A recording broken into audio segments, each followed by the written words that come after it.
은혜로우신 하나님 아버지, 저희를 사랑하사 창세전에 택하시고 때가 되면 부르셔서 하나님의 자녀요 이 땅에서는 빛과 소금의 역할을 감당하는 하나님의 일꾼으로 세우시니 감사합니다. 우리의 연약함을 아시는 주님께서 성령의 충만함과 지혜를 더해 주시어서 날마다 주께 영광 돌리는 귀한 삶을 또 복된 삶을 살아가도록 인도하여 주옵소서.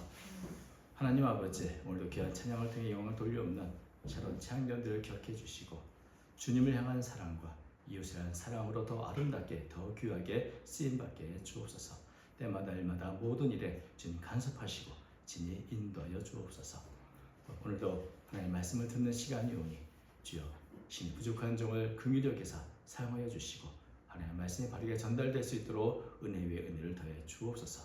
오늘도 주께서 우리 마음에 함께하여 주시고 말씀을 통해 새롭게 하여 주시기를 간절히 소원하며 모든 것을 우리 주 예수님의 이름으로 기도드리옵나이다. 아멘.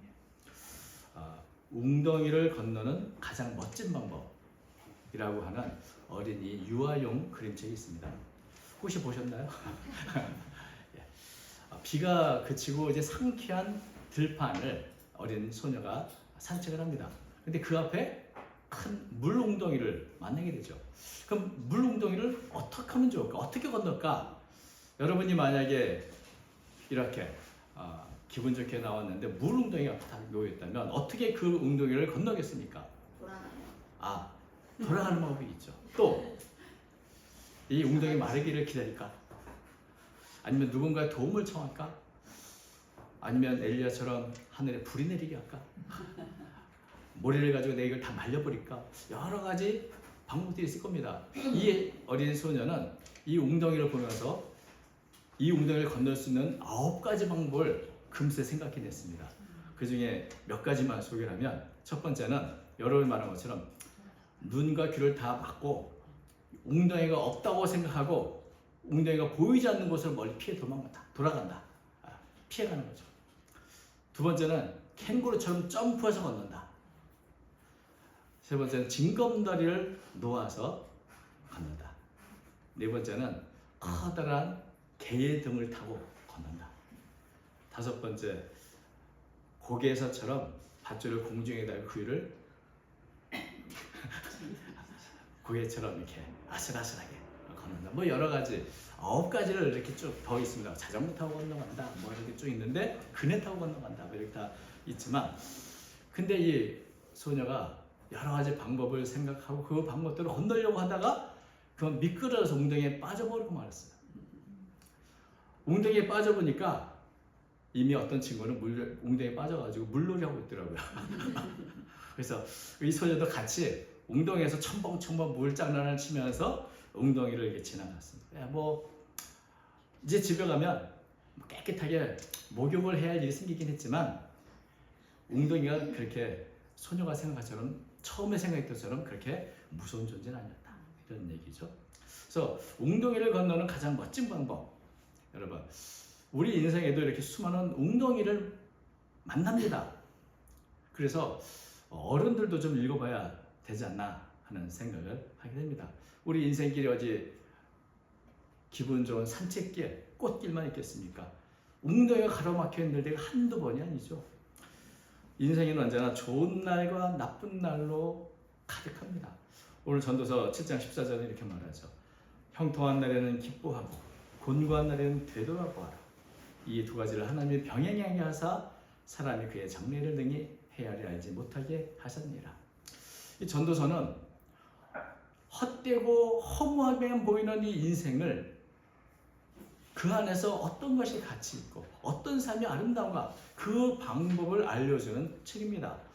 그래서 형통한 날, 공고한 날, 좋은 날, 나쁜 날에 그때 전도서를 읽어보시면 좋습니다. 특히 오늘 본문을 잡은 7장은 서로 인생에만 두 가지 일을 비교하면서 더 좋은 것, 더 나은 것, 더 가치 있는 것을 무엇인가를 알려줍니다. 뭐 1절 보니까 좋은 이름이 좋은 기름보다 낫다. 죽는 날이 출생하는 날보다 낫다. 수상집에 가는 것이 잔치집에 가는 것보다 낫다. 슬픔이 웃음보다 낫다. 지혜로운 사람의 책망을 듣는 것이 우매한 자들의 노래를 듣는 것보다 낫다. 그리고 8절 보니까 일의 끝이 시작보다 낫다. 참는 마음이 교만한 마음보다 낫다. 돈의 그늘 아래에 있는 것보다 지혜의 그늘 안에 있는 것이 더 낫다. 뭐 이렇게 두 가지 중에 어떤 것이 더 나은가를 우리에게 아주 친절하게 알려주고, 인생을 살아가는 지혜는 이렇게 더 좋은 것, 더 가치 있는 것을 택하며 사는 데 있는 것이죠.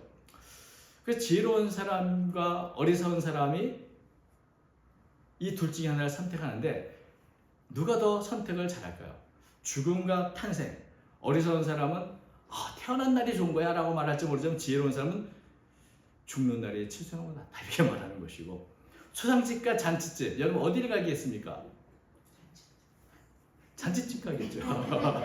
그러나 지혜로운 사람은 초상집에 가는 게 잔치집보다 낫다. 슬픔과 웃음, 당연히 우리는 웃음을 택할 겁니다만은 슬픔이 웃음보다 낫다. 책망을 듣는 것 하고 우매한 자들의 노래 듣는 것, 당신이 노래 듣는 게 좋죠. 그런데 우매한 자의 노래 듣는 것보다 지혜로운 사람 책망 듣는 게 낫다. 이렇게 말합니다. 그러니까 이 두 가지 중에 보면 분명히 선택이 다릅니다. 누구의 선택이 옳은 것인가? 왜 지혜자의 선택이 더 좋은 선택일까? 여러분, 여기에 선택하는 이 두 가지 이 모습들은 모두 우리 삶에서 다 경험하는, 현실적으로 마주대하는 그런 일들입니다. 우리가 아는 것처럼 인생에는 좋은 일, 기쁜 일, 즐거운 일만 있는 것이 아니고 힘들고 어려운 일, 고통스러운 일, 억압당하는 일, 무의미한 일, 그리고 죽음같이 절망적인 일, 이런 것들이 우리 삶에 분명히 존재합니다. 이것을 피할 수가 없죠. 이것들은 얕은 웃음으로 잊어버릴 수 있는 일이 아닙니다. 6절 말씀이 이렇게 말합니다. 우매자들의 웃음소리는 손 밑에서 가시나무가 타는 소리 같으니 이것도 헛되니라. 손 밑에서 뭔가 끓여 먹으려고 하는데 가시나무를 땔감으로 막 보면은 가시나무가 잘 말랐기 때문에 툭툭 하고 크게 요란하게 소리내지만 실제로 화력은 아무것도 없죠. 마치 우매한 자들과 함께 잔치를 참석하고 노래를 부르고 그러는 것은 잠시 우리의 고민을 잊게 해주고 인생의 어떤 어려움들을 피할 수 있도록 할지는 모르지만 궁극적으로 문제를 해결해 주지는 못한다는 것이죠. 어리석은 사람은 이런 인생의 심각한 문제를 고민하기보다는 그냥 달콤하게 그냥 한때를 넘기고 그냥 즐겁게 살려고 그런 일들만 추구하게 됩니다. 심각한 문제는 피하죠.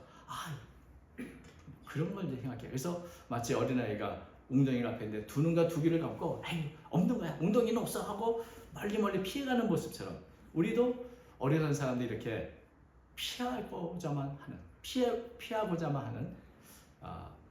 피하려고만 하는 일들이 있습니다. 그러나 분명한 것은 아무리 피하려 해도 피할 수 없는 웅덩이는 있는 법입니다. 근데 반면에 지혜로운 사람은 죽음, 절망, 이런 슬픔, 이런 인생의 실제로 일어난 모든 위기와 아픔과 이 모든 것들을 직접 대면하고 직면해서 고민하는 사람입니다. 피하지 않고요. 오늘 주부에 혹시 보셨는지 모르지만 류시와 시인은 이렇게 묻습니다. 물에 잡혀 올라온 물고기가 온몸을 던져 바닥을 치듯이 그렇게 절망이 온몸으로 바닥을 친 적이 있는지. 인생은 살아있다는 것은 사실은 어쩌면 치열하게 살만한 가치가 있는 겁니다. 물고기가 잡혀서 올라왔지만 그래도 끝까지 살려고 발버둥 치는 것처럼 웅덩이 속에서도 여전히 우리는 삶을 살아야 할, 그리고 그런 가치가 있는 삶을 우리는 살고 있습니다. 웅덩이 하나 피한다고 그게 끝난 게 아닙니다. 웅덩이는 계속됩니다. 죽음, 고통, 이런 부정적인 모든 웅덩이들이 한 번이 아니라 계속 연달아 오는데 언제까지 피할 수 있을 거라 생각하십니까? 결국은 마주돼야 되겠죠. 그래서 잔치집보다 초상집 가는 것이 더 낫다고 지혜자가 말하는 것입니다. 더 이상 피하지 않고 웅덩이를 맞대해서 그 문제를 해결하고자 하는 것, 이 지혜의 모습이라는 겁니다. 그래서 그 문제를 안고 발버둥 칠 때 내 삶의 의미도 다시 되새길 수 있고 올바른 삶의 방향도 찾을 수 있게 되는 것이죠. 왜냐하면 지혜는 피하는 게 아니라 삶을 보다 명확하게 보게 하기 때문에 그렇습니다. 그래서 이 웅덩이를 한번 건너고 나면 그 다음부터는 어떤 웅덩이도 두려워하지 않게 되죠. 여러분, 오늘 8절 보니까 이렇게 말합니다. 일의 끝이 시작보다 낫다. 시작을 잘하는 것도 좋지만 더 좋은 것은 좋은 결말을 갖는 것이죠. 처음에 멋있게 시작했지만 어리석게 마칠 수도 있습니다. 여러분, 탕자는 아버지 품을 떠날 때 아주 기분 좋게 기쁨을 갖고 온갖 재산을 갖고 기쁨으로 시작했지만 그 마지막은 고통과 가난으로 끝이 났어요. 사탄은 아름다운 천사로 시작했지만 가장 비극적인 흉악한 마귀로 끝났습니다. 이렇게 어리석은 선택을 하는 사람들에게는 미래가 밝지 못한 겁니다. 반면에 여러분, 요셉은 비참한 노예로 시작했지만 총리로 끝이 났어요. 인생은 여전히 불확실하고 내일은 어떤 일이 생길지 어떤 웅덩이가 알지 못하지만 그 문제를 우리가 이미 안고 해결해 간다면 마지막에 좋은 결말을 가질 수 있습니다. 그래서 이 좋은 결말을 가질 수 있다고 하는 기회와 소망이 우리에게 있는 것이죠. 내일은 무슨 일이 생길지 몰라 라고 생각할지 모르지만 그러나 우리에게 내일이 있다는 것은 좋은 결말을 내가 오늘보다 나은 내일을 살 수 있다는 그런 기대와 소망을 갖고 오늘도 시작을 하는 것이 되게 됩니다. 그런데 이렇게 오늘과 그리고 좋은 결말에 대해서 기대를 갖는다면 때로 어려운 일이 있어도 조급할 필요 없이 또 급한 마음으로 분낼 필요 없이 또 인내하게 될 것입니다. 중요한 것은 우리는 지금 이미 끝난 인생이 아니라 좋은 결말을 향해 나아가는 과정이 있다는 것입니다. 그래서 세상에서 가장 중요한 시간은 바로 오늘 이 순간이죠. 왜? 오늘 내가 있으므로 나는 지금보다 더 좋은 결말을 만들 수 있는 기회가 있기 때문에. 근데 사람들은 말합니다. 10절처럼 옛날이 오늘보다 나은 것이 어찌미냐 하지 말라. 이렇게 묻는 것은 지혜가 아니라 옛날이 참 좋았는데 왕년에 제가 즐겼고 누렸던 그 좋은 시절들을 되새기면서 참 옛날엔 좋았는데 오늘날은 옛날 같지 않아 라고 말하는 분들이 있습니다. 근데 그것은 지혜가 아니라고 말합니다. 여러분, 과연 과거 우리가 지냈던 날들이 지금 오늘보다 더 좋았을까요? 어떤 분은 말합니다. 좋은 옛날은 나쁜 기억과 좋은 상상력의 조합이다.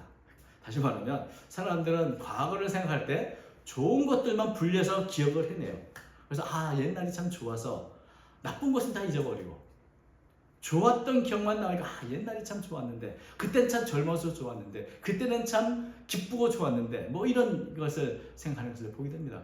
제가 중국에서 기차 여행을 할 때 많은 사람들이 이런 말을 하는 걸 들었습니다.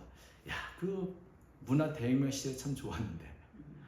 이 문화 대혁명은 중국에서도 공식적으로 10년의 대동란이라고 부릅니다. 그때 사회질서가 완전히 깨졌고 소란이 일어나고 많은 사람들이 피해를 받고 학살을 당했고 많은 문화가 파괴가 일어났습니다. 그런데 이분들은 그건 다 잊어버리고 그래도 그때는 먹고 사는데 문제가 없었는데 나라에서 해줬으니까 그때는 그래도 내가 월급 원자가 좀 저축을 하며 살았는데 지금은 돈은 많이 받는데 이게 다 어떻게 날아가면서 있는 게 없어. 그러면서 그때를 그리워합니다. 오늘이 자료가 보니까 5월 18일 광주 민주운동 기념일이라고 달리게 되어 있습니다. 우리나라에서도 그때 전두환 시절이 좋았다고 그리워하는 사람들도 있습니다. 그때는 경제가 살아났었는데 여러분, 이것은 다 나쁜 기억과 좋은 상상력의 조합으로 난 착각입니다. 그때 고통과 그때 수치와 그때의 억압을 다 잊어버린 것이죠. 물론 과거가 정말 가치 있고 아름답게 살았던 사람들도 있습니다. 그때는 정말 젊었고 생기발랄했고 열심히 일했고 그다음에 가치 있는 삶을 살았어. 그때를 그리워할 수 있습니다. 그런데 그래서 옛날이 오늘보다 낫다 이렇게 말을 하는 것은 결국 그것은 나는 오늘 옛날보다 못한 퇴보된 삶을 살고 있다는 것을 말하는 겁니다. 나는 과거보다 못한 삶을 살고 있어. 그럼 얼마나 불행한 일입니까? 좋은 결말이 있을 것을 기대하고 오늘도 아직 내 인생은 끝나지 않았어 라고 말할 우리가 과거를 돌이키고 과거가 더 낫다. 이것은 아닌 것이죠. 그건 지혜가 아닌 것이죠.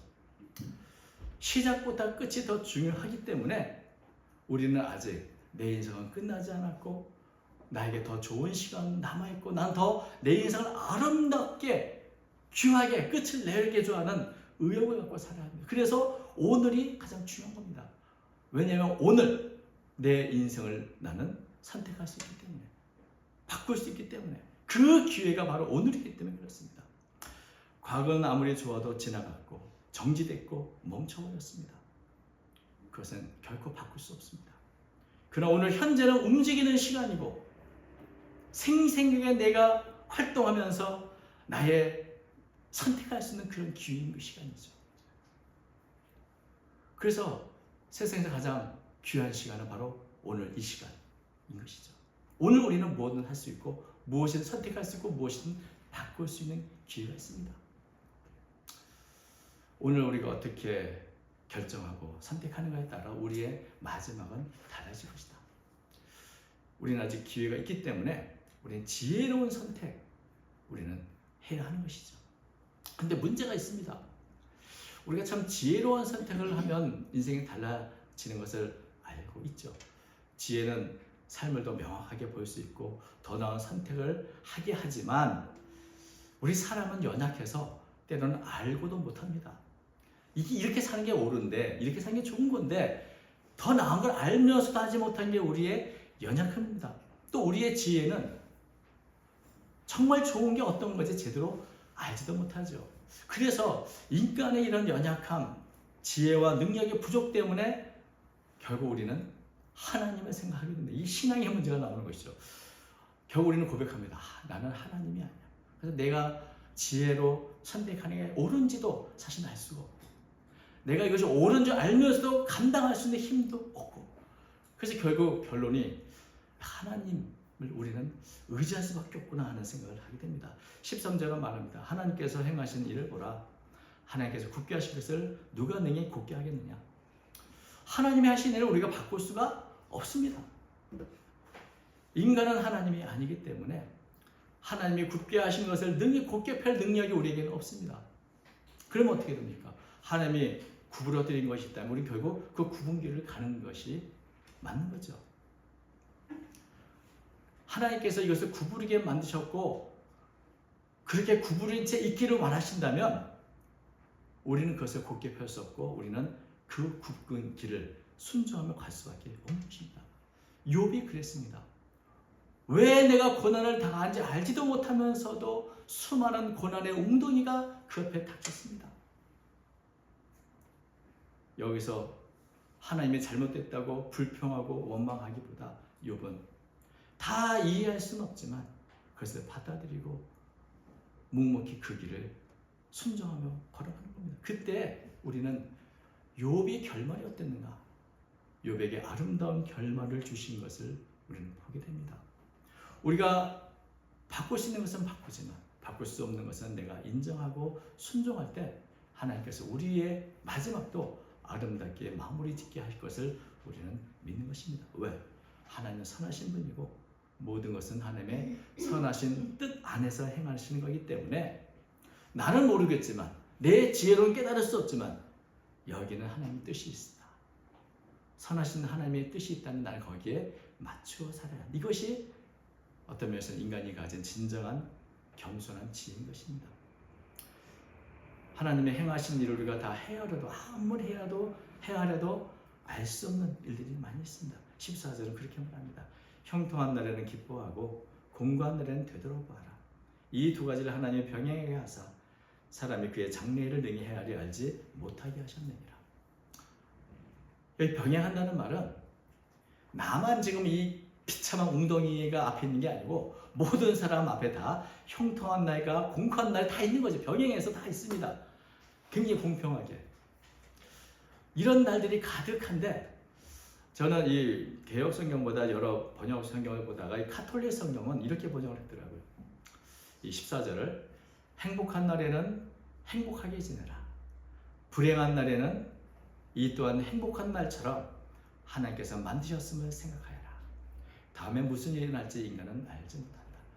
하나님께서 내게 주신 자리, 그것이 형통한 자리든 공고한 자리든 좋은 날이든 나쁜 날이든 그게 하나님이 우리를 인도하시는 과정의 일입니다. 나를 사랑하시고 가장 선하신 하나님이 내게 허락하신 길입니다.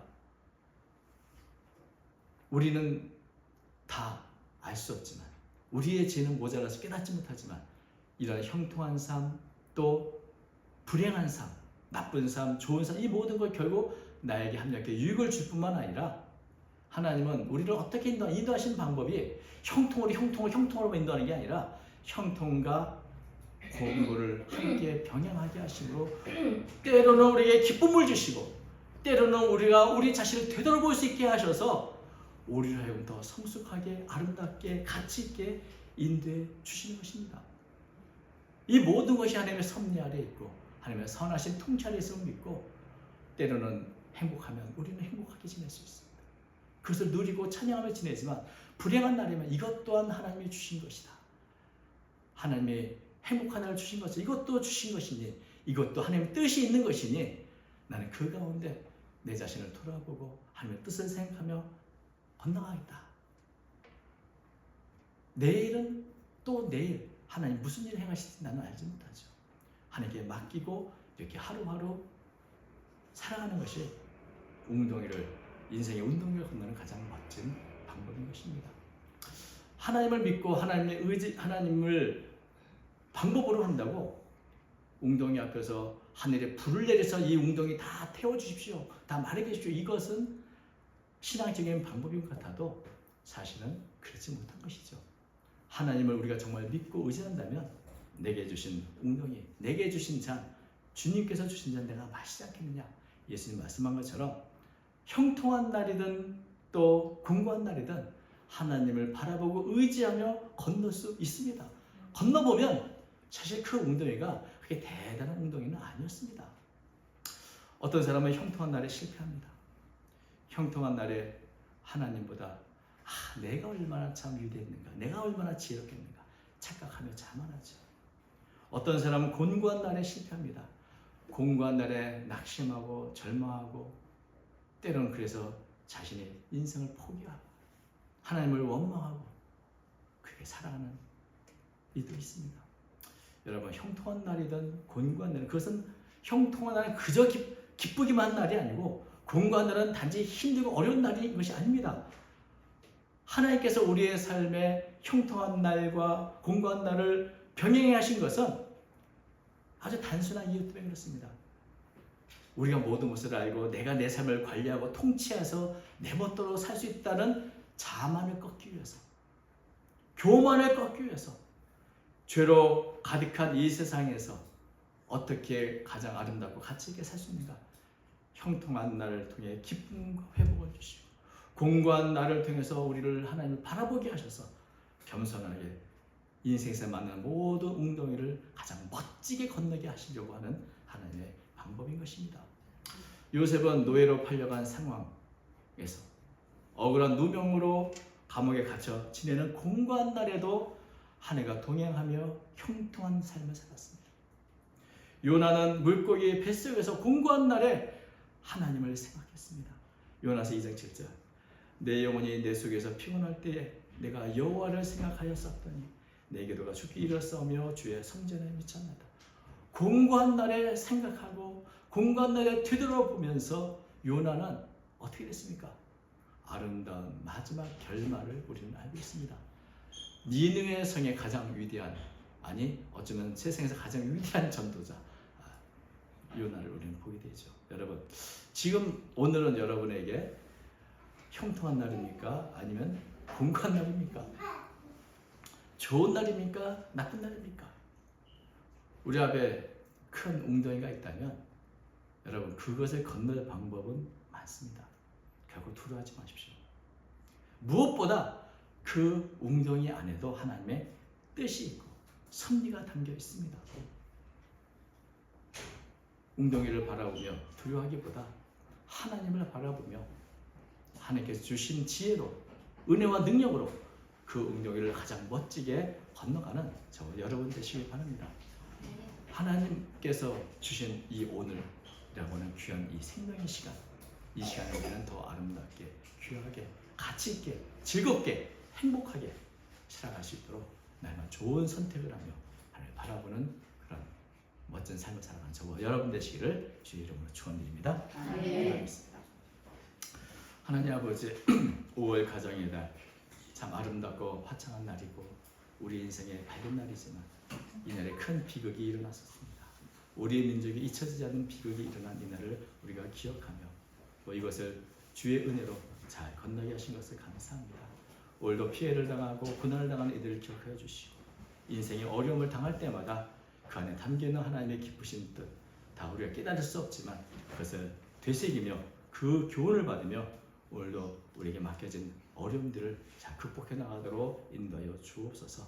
아버지 하나님, 하나님께서 우리에게 형통한 날과 공고한 날을 병행하여 주신 것은 우리로 하여금 겸손히 주님을 바라보게 하신 것을 제가 알게 하여 주셔서 늘 겸손한 마음으로 주님을 바라보며 하루하루 더 기쁘게 아름답게 살아가는 저희가 되도록 인도해 주옵소서.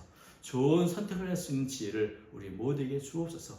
분별력을 주시어서 저에게 관영한 시대에 하나님의 자녀로 하나님의 백성으로 하나님 일꾼으로 살기 부족함 없도록 인도해 주옵소서.